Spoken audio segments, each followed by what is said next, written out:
na druhej strane aj toto hrozné je lepšie ako to, čo bolo predtým. Hej.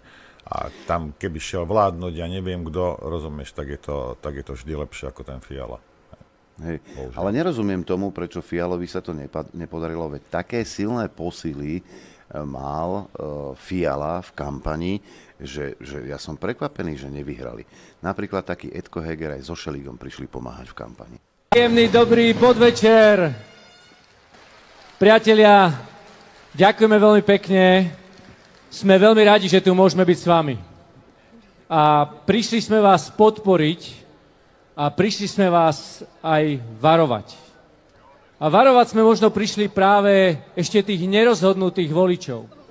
Pretože takto pred 2 rokmi sme my stáli tesne pred voľbami. A poviem vám, aj na Slovensku boli ľudia, ktorí hovorili, že keď sa vrátia tí komunisti, populisti, alebo prídu tí antisystémoví politici, nebude to také zlé.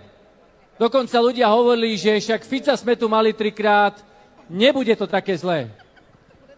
Priatelia, odtiaľ toto môžete vidieť veľmi dobre.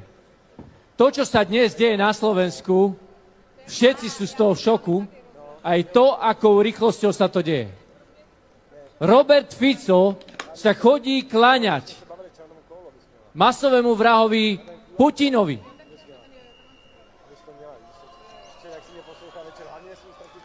Slovensko je úplne izolované. Fabriky opúšťajú Slovenskú republiku. Ľudia sú prepúšťaní, verejné financie sú rozvrácané, rozvrátené a chudoba rastie. Dnes máme viac ako 1 milión ľudí na hranici chudoby.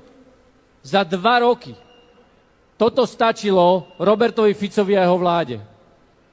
A my vám chceme povedať, aby ste si to veľmi dobre zvážili. Aby ste sa nevybrali tou slovenskou cestou, ktorá žiaľ dnes vyzerá, že je tá cesta smerom k Bielorusku. A chceme vás povzbudiť, aby ste sa dobre rozhodli. A ja som prišiel, pretože aj Petra Fialu veľmi dobre poznám.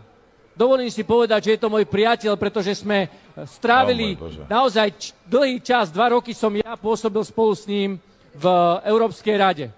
A ako 2 bratské národy sme si pomáhali a kráčali sme bok po boku a videl som, ako aj Petr robí naozaj ťažké, ale odvážne a správne rozhodnutia, že drží Českú republiku na správnej strane dejín.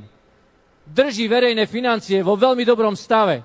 Určuje zahraničnú politiku v regióne.